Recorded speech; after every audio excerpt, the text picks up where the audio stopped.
Underworld don और मुंबई धमाके के दोषी याकूब मेमन की कब्र को लेकर अंडरवर्ल्ड कनेक्शन अब सामने आ रहा है।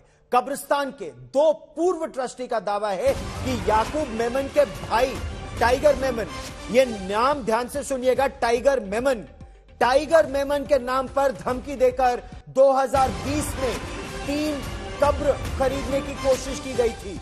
इसकी शिकायत पुलिस से की गई थी। पूर्व ट्रस्टी परवेज सरकारे और जलील नवराने के मुताबिक साल 2020 में याकूब मेमन की कब्र पर कोई मार्बल का पत्थर, संगमरमर का पत्थर नहीं लगाया गया था, लेकिन वक्फ बोर्ड और ट्रस्ट को धमकी मिली थी। टाइगर मेमन पाकिस्तान में है, 1993 धमाकों का दोषी है और टाइगर मेमन के नाम पर धमकी दी गई थी और उसी के बाद यहां पर कब्र की सजावट की गई। आज तक के पास मुंबई पुलिस को लिखी वो चिट्ठी भी है जिसमें टाइगर मेमन का नाम लेकर धमकी दी गई थी। इस बीच भारतीय जनता पार्टी ने आरोप लगाया है कि महाराष्ट्र में जब उद्धव ठाकरे की सरकार थी तो उसी दौरान इस कब्र की साज सज्जा की गई थी।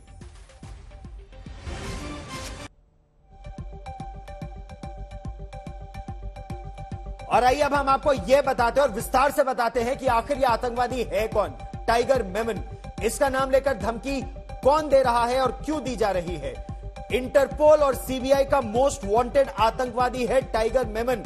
1993 में दाऊद इब्राहिम गैंग का सदस्य था यह आदमी और टाइगर मेमन, दाऊद इब्राहिम, याकूब मेमन, इन सब ने मिलकर 1993 मुंबई ब्लास्ट के ये मुख्य साजिशकर्ता थे। पाकिस्तान की आईएसआई के इशारे पर ये विस्फोटक लेकर आए थे। आरडीएक्स का इस्तेमाल भारत में पहली बार हुआ था। 12 जगह मुंबई में धमाके हुए थे, आरडीएक्स का इस्तेमाल हुआ था और 257 बेगुनाह भारतवासी मारे गए थे। इंटरपोल और सीबीआई दोनों का मोस्ट वांटेड आतंकी है यह टाइगर मेमन, जो पाकिस्तान आईएसआई की शह पर पाकिस्तान में रहता है।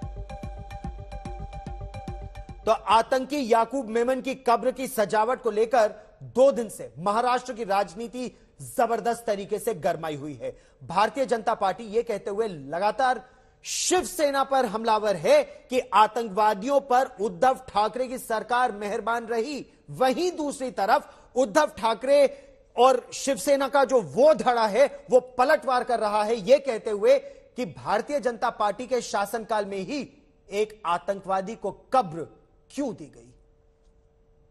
आतंकवादी याकूब मेमन की कब्र को जिस प्रकार से मजार का रूप दिया जा रहा था, ब्यूटिफिकेशन किया जा रहा था, इसका समर्थन नेशनल कॉन्फ्रेंस के नेता कर रहे हैं।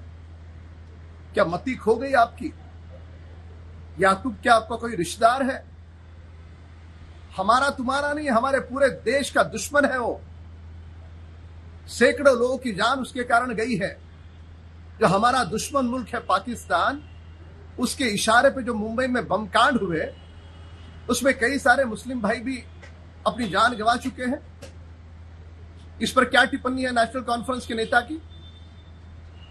यह विषय किसी जाति धर्म का नहीं है, यह विषय हमारे राष्ट्रभक्ति का विषय है। देखो, अपने देश में कोई भी देशद्रोही जो होगा, जिन्होंने गलत काम किया होगा, उसके बारे में ज्यादा चर्चा करने की जरूरत नहीं। अभी क्या हो रहा है, ये जो नया गवर्नमेंट आया है, इन्होंने एक नया इश्यू निकाला है कि पुराने गवर्नमेंट के जमाने में वो हुआ है।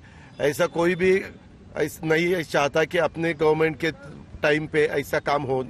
और अभी के जो चीफ मिनिस्टर है, वो तो हम उद्धव ठाकरे साहब के मिनिस्ट्री में तो सीनियर मिनिस्टर थे, तो फिर क्या उसके बारे में क्या करने का? ऐसा नहीं है। ये जो भी किसी ने किया है वो गलत किया है।